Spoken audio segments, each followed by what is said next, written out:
Hey guys, it's Hunter. Welcome back to another video. Holy crap, this is AskGufish number 50. That's crazy. I'm not doing anything to celebrate. It just means I need to spend more time outside. All right, let's just jump straight into your questions. Have you seen the new Epiphone DC Pro, modeled after my old Epiphone Del Rey double cut?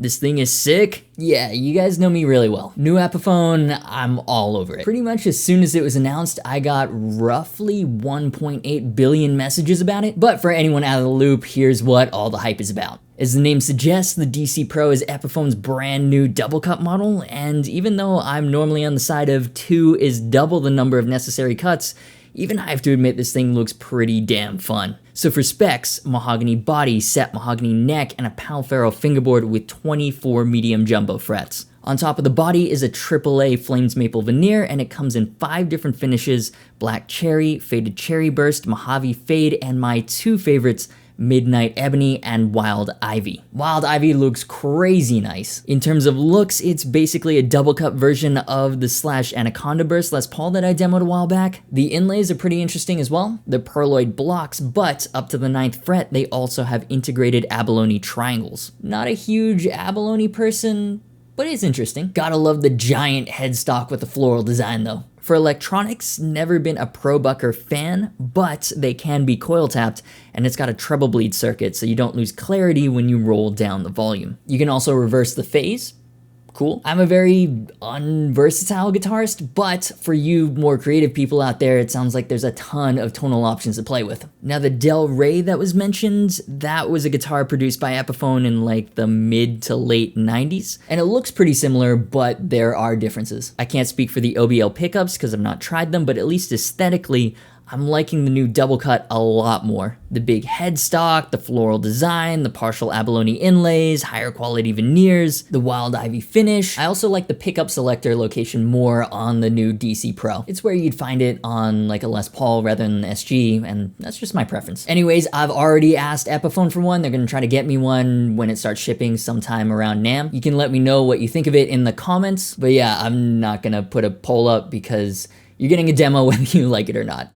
You going to NAMM? Yes, I will be at NAMM. I haven't really figured out what content, if any, I'll be making while I'm there though. Like, I feel that a big reason why you guys come back to watch every week is because the content is very polished in terms of style and flow. Like, it's consistent, and it's really hard to control stuff when you're on the show floor. If you've never been to NAMM, it is so loud. I'm thinking maybe something like how a lot of the indie tech channels cover CES, like go to the booths, play around with stuff, take a bunch of notes, a bunch of B-roll, and then at the end of the day, kind of edit it all together with a run through of what I saw and what my thoughts and takeaways were. Something where I'm not shouting over the incredible noise level. I'm telling you, it's like Guitar Center in the 9th circle of hell in terms of competing guitar noise. Or maybe I'm wrong and you want to see shouty type interviews, so let me know, I guess. And remember, NAMM is a really cool event, and for guitarists, it's like being in a giant candy store.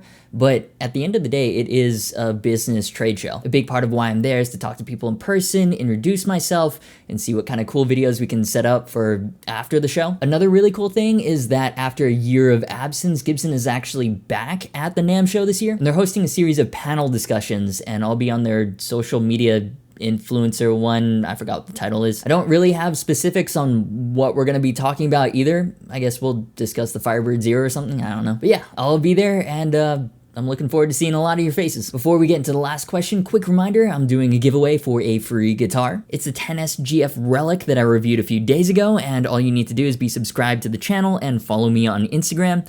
There's a post of the 10S, leave a comment telling me the first riff you'd play on the guitar if you want it, and I'll be DMing the random winner on February 7th. 10S will ship the guitar anywhere in the world, so whether you're in the US or Tajikistan, shoot your shot.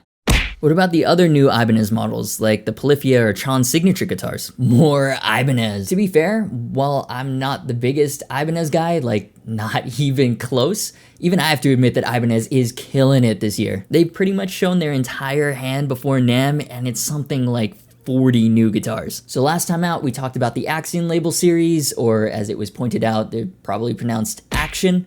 potato potato, but there's also 10 new signatures. Some expected, some less so. There's a new Steve Vai gem, the Gem 7 VP. Compared to previous gems, it's, not gonna lie, it took me forever to figure out what was new with this one. I mean, it looks pretty much identical to the white gem that we all recognize. Is this how non-Les Paul people feel when they come to my channel and see that I'm demoing yet another Les Paul? Like, I was in your shoes.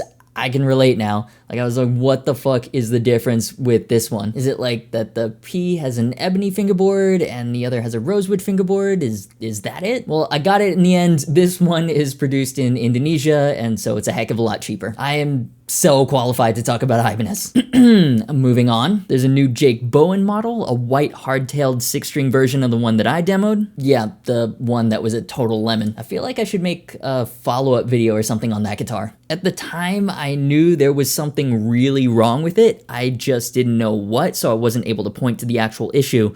And so most people thought that I was just Ibanez hating and couldn't set up a Floyd. Turns out when I took it back to SatMash, they found that it was completely unfixable. The trem route in the maple cap and the mahogany body didn't line up. Like, the route in the trem was further forward than the route in the body, so the trem was always angled forward. That's why the Ibanez factory had tried to push the body screws all the way in to try to compensate. But yeah, I don't even know how that happens, but it's just kind of funny that the one time that I try to give Ibanez a shot, I get that one. Anyways, no Floyd on the new one, so won't run into that particular problem. The white looks really sharp, and I really liked the Titan pickups, so that actually looks like a pretty solid product in the 2019 lineup. There's a new Japanese Satriani model. It's got a DiMarzio Saturate, gotta love a good pun, in the bridge, and a single coil size Sustainiac in the neck. The mirror finish is so cool. It looks like a fingerprint nightmare, but it's Satch. I'm sure he's got a guy that takes care of that. Moving on to the LHM1. This one required a little bit of Googling. While the others list the name of the artist, this one is just listed as signature model on the website. Not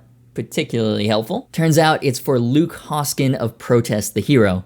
Single volume, gold hardware, Fishman Fluence humbuckers, and like a transparent lemon lime fade. Not gonna lie, how this one looks actually speaks to me a lot. Couldn't tell you why, but I really like it. Now, Ibanez's a Z series that they introduced near NAMM time last year has apparently been winning over artists' hearts left, right, and center because the rest of the signature models are all variations on the line. I've never been one too much into super strats, but these are definitely more my type of Ibanez, if only for the rounder 12-inch fingerboard radii, stainless steel frets, and relatively thick C-shaped roasted maple necks. The loudest signature is Mario Camarina of Chon's MAR-10. Basswood body roasted maple fretboard with 24 stainless steel frets, Seymour Duncan Hyperion pickups, and a lavender metallic matte that definitely stands out. The other guitarist in Chon, Eric Hansel, has his own EH10. It's got a Niato body and a walnut top with a transparent green matte. For pickups, we've got a Seymour Duncan Hyperion in the bridge and an Alnico 2 single coil in the neck. Judging by the comments, out of all the signature models, this seems to be the one that you guys are most looking forward to. I mean, I don't blame you, it's a cool looking guitar. Next up is another green guitar, Mario's Sifogly's MSM 100. It's got an Anaconda-esque Fabula green burst, big fan, and DiMarzio Air Norton and Tone Zone pickups. Andy Timmons ATZ 100 looks most like a traditional Strat. This one has a sunburst finish and DiMarzio the Cruiser single coil sized humbuckers, but the two I would say probably most high profile signatures, or at least the ones that I saw most shared on social media, are for the guitarist of Polyphia. Again, not really into super strats, but I really like what Scott LePage has come up with for the SLM10. Red matte finish on a quilt maple veneer, DiMarzio True Velvet single coils, and an SLM original humbucker in the bridge. Looks like speed knobs as well. Such a cool color combination with the red and black pickguard and gold hardware. Then Tim Henson's gone with a more tuxedo-esque look. Black finish with gold hardware and kind of like the Epiphone DC, partial abalone block inlays. The big selling point for this one, I think, is going to be the electronics. It comes stock with DiMarzio THBB pickups, 2 single coils, and then there's a mini humbucker in the bridge. This year, between the Axion label series and the AZ signatures, Ibanez is going hard. Even for someone like me, I've never had any interest towards Ibanez guitars. Even I'm excited to try some. And also, I'm not promising that I'll fall in love with Ibanez, but I hear you. You guys want demos. The question is, which ones? pull in the top right. Now, I got a lot of shit last video because I told the internet that I wasn't exactly the biggest fan of Ibanez's naming scheme. It just sounds like SKU numbers to me. The counter argument was, well, why do you care? It's a guitar, not a pet. Well, yeah, I guess. Fair enough. My point was it reflects how I feel about Ibanez guitars in general. They're efficiently built, but for me, they just kind of lack personality. The other argument was, well, it tells you immediately what kind of body shape and features you're getting. To some extent, yeah, I get it. But you're gonna tell me that when you hear the name Ibanez RGEW520MCW, you immediately have a picture in your head of exactly what guitar that is? Was it this one? Because it's not. It's obviously the RG652AHMFX. This is the RGEW520MCW. Also no, it's the RGRT621DPB. This is the actual RGEW520MCW. If any of you actually got all that right, I honestly commend you. I bet there actually are Ibanez experts out there that know all the names by heart. And that'll do it for this week's episode of Ask-a-Fish. Shout out to Garrett Kipling and all the patrons for making this content possible in Trash CPM January. Don't forget to drop a like if you enjoyed the video, leave your thoughts and questions down below, and make sure to subscribe if you haven't already. You can also turn on notifications, that way YouTube lets you know when I upload a new video. Social media, Patreon, and merch links are down below. If you're also going to NAMM and you see me wandering around looking lost on the show floor, feel free to come up and say hi. As always, thanks so much for watching. You've been awesome, and I'll see you for the next video.